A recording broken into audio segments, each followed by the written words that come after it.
Hello and welcome to Property Matters. I'm Stephen Galpin, and today we're going to be looking at the legal aspects surrounding our property industry. So we're going to have a look, I suppose, in effect at the industry insights. And helping me do this is Chris Barry, Business Development Director of Thomas Legal. Welcome to you, Chris. Hi, Stephen. Good to see you back in the studio. And I think we're going to start off with asking you the current state of the market from the legal point of view. Yes, we can't really call this one a Halloween special because we only have one scary piece of news from the month of October, and the rest is just a plethora of positivity, hopefully. Jolly good. So the data that was most recently released around mortgage interest rates show that interest rates are creeping up ever so slightly for the first time in 8 months. Now, it's ever such a small increase of just 0.02% on average over a 2-year product and a 5-year product. So I don't think there's going to be any real noticeable or tangible difference for anyone looking to buy right now. But obviously it's a trend that's heading in the wrong direction. But Chris, a lot of people are going to be saying, hold on a minute, what's going on here? Interest rates are coming down and you're telling us interest rates are going up. Why is that?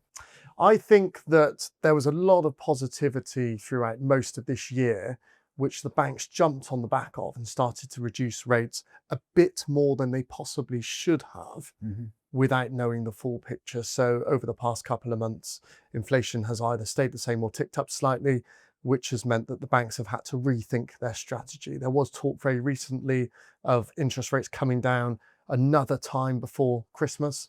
That now looks slightly more unlikely. You know, it's a matter of perception, really, isn't it? You know, we could say, well, things are getting a little bit better, and there may be a downward trend in the bank rate. But for you know, the average people like you and I, and shopping in the street and worrying about sort of household finances, inflation is a complex matter. But to us, all we really see is perhaps food inflation, which is actually creeping up, isn't it? And has remained quite high. And a lot of the other factors are probably incidental to what we think about, I suppose. Yeah, absolutely. I mean, the overall inflation rate captures so many things, but it also captures wage growth. Yeah. So of course, you know, if pay rises are perhaps higher than, say, property price increases, then that's a massive positive. So a bit of good news brings bad news. Yeah. so that's the fact of it, isn't it? Absolutely. Okay. When you were on last time, we did talk about the length of time it takes to effect a conveyance, and there are a number of factors to this, aren't there? There's the time availability of firms of solicitors to do this conveyancing, I suppose, because you do have to build up a stock of briefs to undertake, and by nature of doing that, I suppose it's going to cause some people to have longer delays. We've got other things like the collating of the information taking longer and longer, and we've also got lenders asking more and more questions. So that's the background to the length of time. How is that happening now? Is it getting better? Is there any prospect of it getting better? There isn't a tremendous amount of positivity around the length of time it takes to purchase a property right now. It's remained pretty stale all year at about 140 days, which is the longest in the world, I believe. So we do have a major issue on our hands. And then on a Sunday very early in October, the government released a statement to say they're about to start a consultation to transform the home buying process, which of course is music to our ears, but you know, if it talks and quacks like a hip, it probably is a hip, isn't it? Yeah. Well, do you want to elaborate on how that may take effect? Yeah, absolutely. So what they're focusing down on is the fact that the parts of the process that take the longest are the bits where issues are identified and they need to go, and the buyer needs to go back to the seller's lawyer and say, can I have some more information on this? Or they need to get something from a third party, whether it be a freeholder management company, local authority, etc. And these issues are identified, information is requested, then perhaps further inquiries raised on one of these parts of the process, which ultimately drags it out. I mean, if you have a look at the amount of information that's needed for a buyer's lawyer 15 years ago compared to today, it is probably more than double. So this is just because someone would have got sued for something at some point, and they've just popped in another line of security to protect both the buyer and the lawyer. Well, Chris, I want to spend a bit of time on this because it seems to me that time is a property transaction's worst enemy. Yes.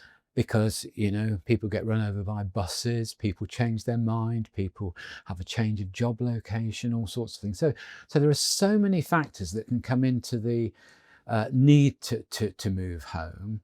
But of course, that also means there are many factors that can suddenly change that mean you don't need to change home. So you get a high fallout rate. And I understand that fallout rate is in the 30 odd % at the moment, which is really quite high.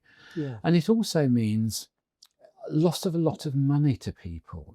People can expend a lot of money getting these searches, doing the preliminary work, paying solicitors upfront fees for the conveyancing, and then it just gets dropped. And that can be quite devastating for especially young people on the property ladder. Yeah, absolutely. So I would like to see some movement in this.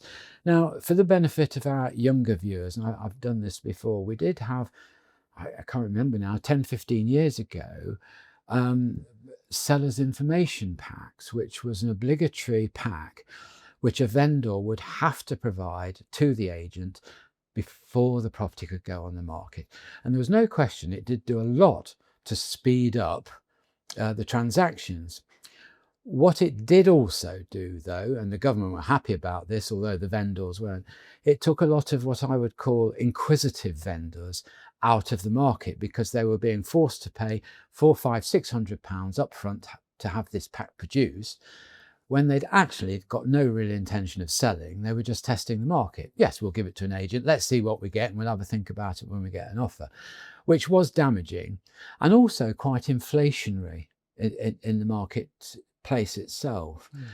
Now, are you envisaging government coming back to that? Absolutely. So the theory was correct. The more information you can provide to the buyer's lawyer upfront will dramatically speed up the process. And coming back to your point around the fact that most property professionals will tell you time kills deals, that is absolutely true. And I think technology has hindered that somewhat because Rightmove, for example, you have alerts set up.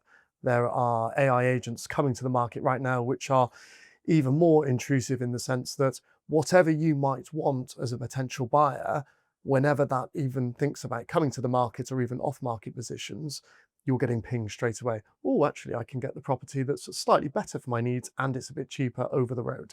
So that's why these deals aren't happening. Coming back to the point around what are they going to do about it, the difference between right now compared to what was the home information pack some time ago is that we have these advancements in technology which can actually support the process.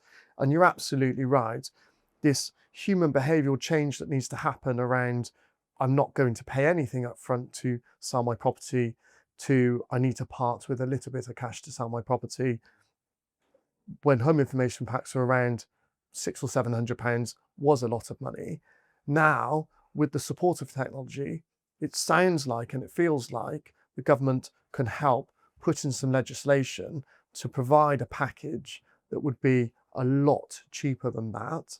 And it would mean that we eradicate the issue of sellers almost being scared or put off because there's another barrier to putting their property on the market. Well, this is where AI is really going to come to the front, isn't it? Yes, absolutely. There are so many bits of information to the process, such as environmental searches or history on planning or material information around schools and all these different things that the clients might want to know, community infrastructure.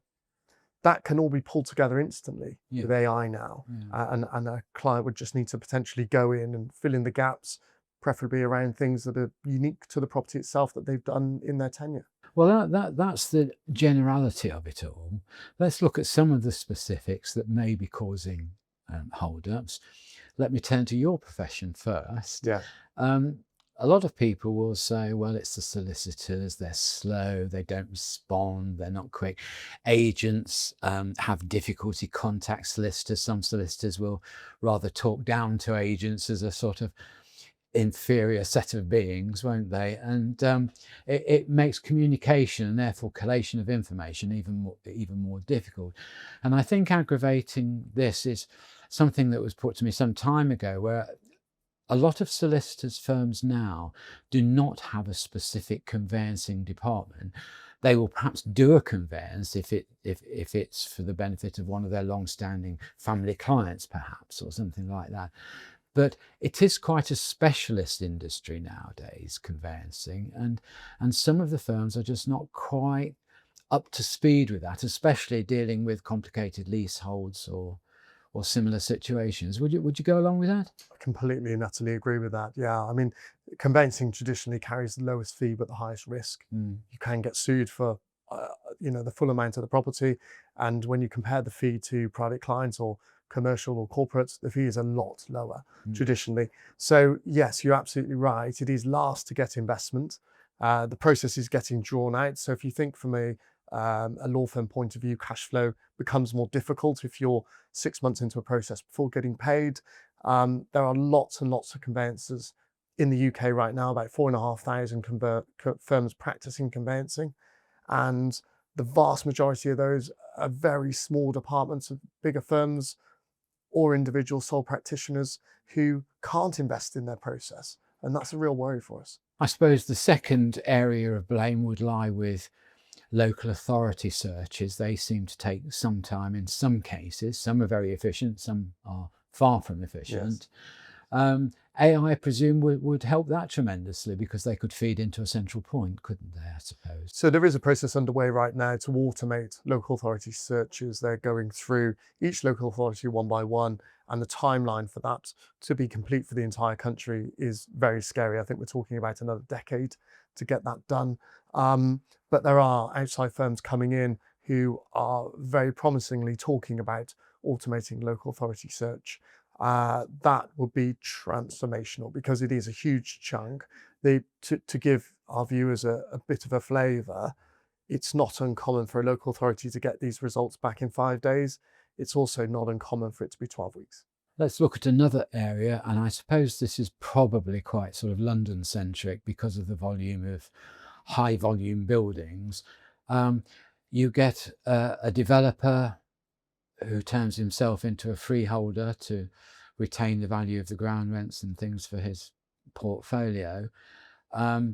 They have to provide information from any of their tenants or long leaseholders selling. And if they're not selling them another property on one of their developments somewhere else, they seem awfully slow in providing all the information needed, or tend to charge quite exorbitant fees in putting together a pack for that vendor. Are you experiencing that at all? It's a really similar picture with freeholders as it is with lawyers, actually. You get freeholders or management companies who are quite small and deal with the odd one or two, and they can be slow because they're not very familiar with the process. By complete contrast, you can get some enormous firms that manage lots of properties, and they can be very slow because they can't cope with the volume. So yeah, we are seeing that for sure. Again, not uncommon for it to be a week in some instances or 7 to 8 in others. A huge part of the process that could come first. And several £100 too for the pack in itself. Yeah, so the pack on average is about 450. The disadvantage, or the reason some people might think, well, why don't you do that when you're marketing the property instead of once you've sold, is that some of this information has a shelf life. So if it expires, you may have to go back and buy some more of that information again. For me, it's just all about the positivity from the agent and how confident they are that they're likely to find a buyer soon and get that ordered and paid for as soon as possible. And the final port of call for the blame, shall we say, is the lenders themselves, who are, compared to 10 or 15 years ago, asking so many more questions. Lenders are a very, very interesting beast. Some are still faxing and posting information, which absolutely has to stop. Some of the big lenders that are high street, vanilla, really on the front foot with this, the ones that are producing the house price information, these are the lenders that I think most lawyers enjoy working with when the transaction is fairly smooth. So when we talk about vanilla freehold transactions, are obviously much easier than leasehold. We have a lot of, I guess, objection at the moment around Building Safety Act, but this is just a moment in time. Before that, it was Japanese knotweed.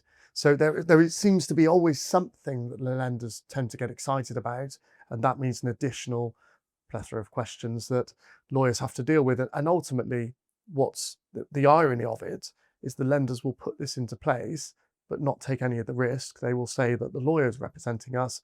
If they're happy, we're happy. Luckily, I live on the 40th floor, so Japanese knotweed has never really had Let's hope not. a big impact on my life.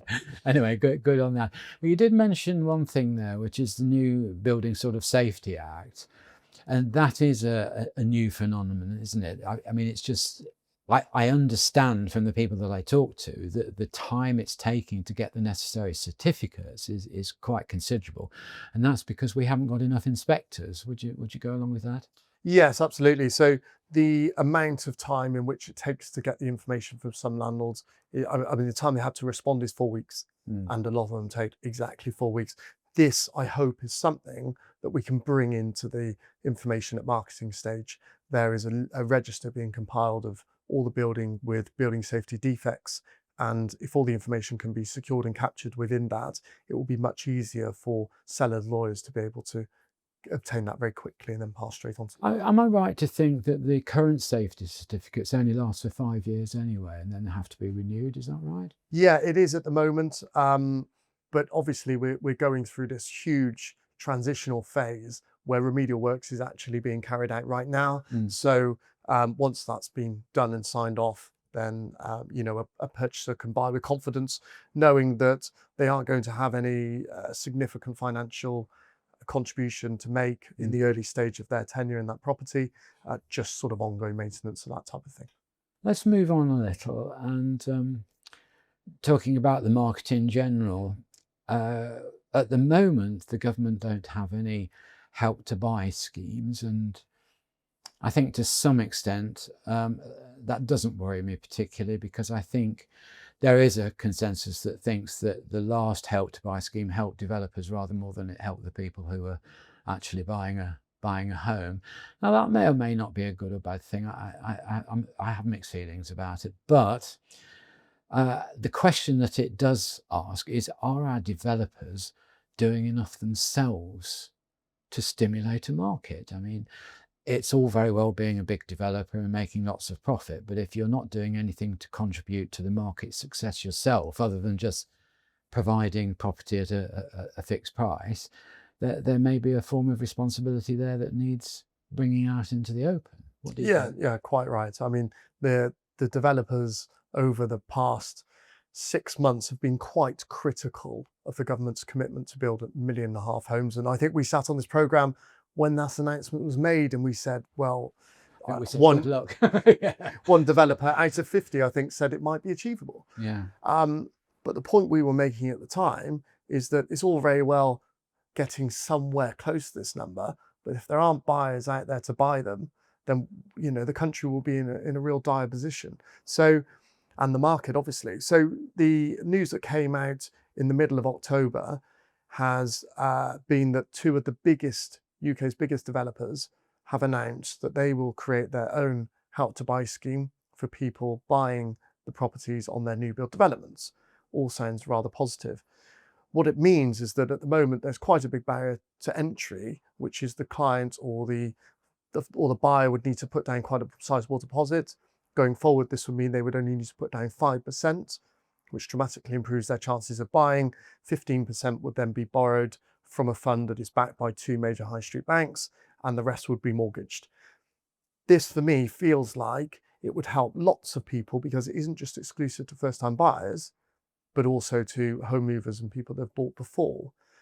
All very good and positive. The downside is, of course, that the housing market needs to be strong over the longer term.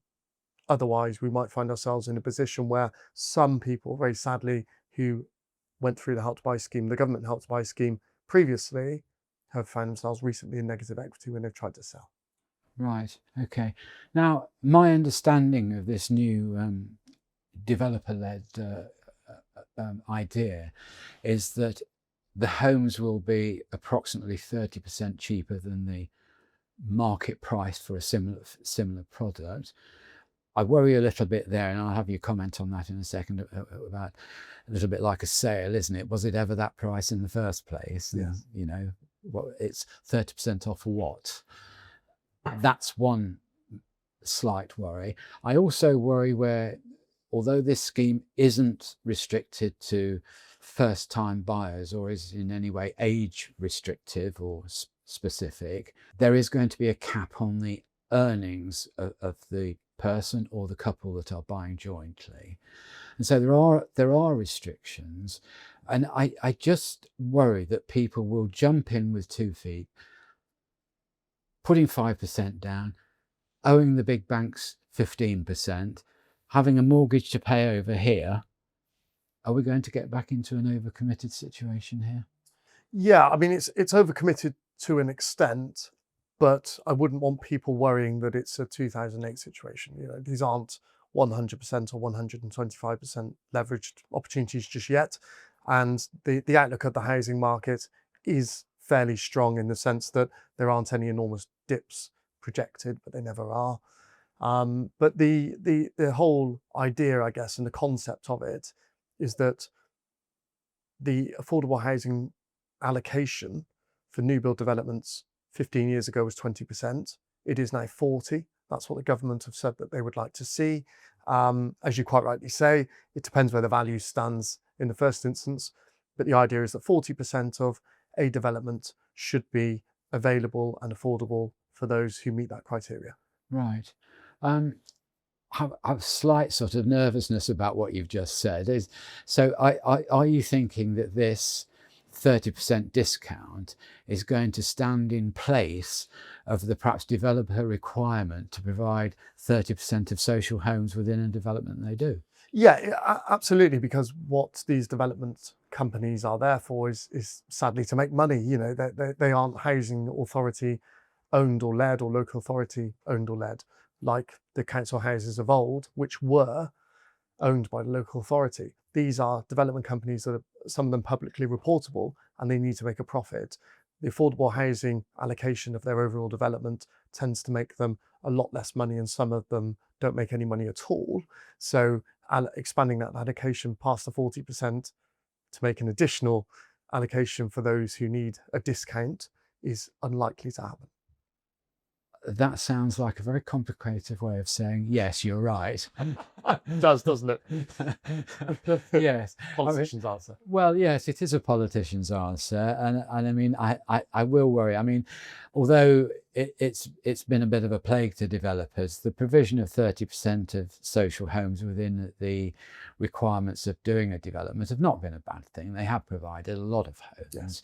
And especially since we've come out of an era where councils were building homes for council homes to rent. So it was a sensible replacement programme.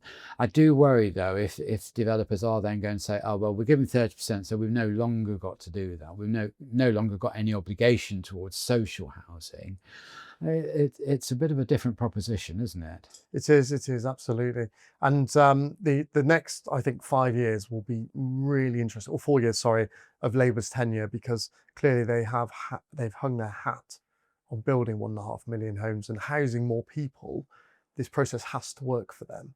And if it doesn't, there will be a very interesting... I think the real key issue is not whether they can build 1.5 million homes, it's what they're going to do with them if they do. They've got to be sold, and to be sold, people need the money, whether it's an association, a council, an individual, or whoever. And that's where I worry a little bit. I've always said we haven't got a housing shortage or a stock issue. The issue we have is that the stock isn't in the right place. It's not in the right place. It's the allocation of stock, isn't it? And that's really critical. That's a very good point, Chris. Now, moving on and staying in the vein of government announcements, we had one of the parties recently decide that they're going to scrap stamp duty completely. I think the flaw in that is that we are 4 years away or thereabouts from an election, so that's one bit of a wait there. Secondly, even if we wait that 4 years, if it's to be done then within that parliament, that's another 4 or 5 years. So this abolition of stamp duty on this announcement could be 8 to 10 years away. And I think when people say the devil's in the detail, there's no mention of what might replace it or what might fund it. And that becomes a worry to me, because I've long thought that the days perhaps of just being able to sell your home, make a huge profit and pay no tax, and it could well be over. I don't know what you think about that, Chris. Yeah, absolutely. And I think any announcement now is just one of popularity. That's all they're trying to do, is get people thinking about, oh, this sounds like a really attractive proposition for me, and they're not really thinking about the detail. Stamp duty is very, very old and outdated. It needs reform for sure. It's just really a case of at what level do you bring it in, and when do you weigh up the pros and cons of how much the property industry adds to the economy. Yeah. Because what the Chancellor's position is right now is, how do we fill this black hole? I.e., how do we raise more tax to bring in more income to balance the books over the next 4 years? And stamp duty is one tax, but VAT is another tax. And the more conveyancers, estate agents and mortgage brokers are doing, the more VAT receipts it generates. So if you scrap stamp duty, it will of course boost activity, which will boost revenue, but you're quite right, it might not balance, and therefore where's the rest of the revenue coming from? Yeah. And this is probably coming from CGT and IHT. Well, you'd also have to say that a lot of European countries charge VAT on property. Yes, they do. And that might not be an area. And obviously we do in this country on commercial. Yeah, sure enough. It's very difficult, and it's very difficult to know where we're going to go with all of this. I agree with you that the whole stamp duty issue needs a shake-up. It's too complex, too many different categories, makes it difficult for overseas investors to understand exactly where they're going to be. There's a second homes issue, probably got a little bit more sympathy with that. If you pay a hefty stamp duty on a second home, you could probably think, well, why not? Yes. You know, the burden is probably falling on the right kind of people at that sort of level. But I wouldn't want it to sort of slow down the industry as such. And for the industry to work, it has to work at every level, doesn't it? For a developer, it has to work for the purchaser. It has to work for the housing associations that provide homes. And it has an influence on the rental industry too. It does, and landlords are dropping out of the market in every single area.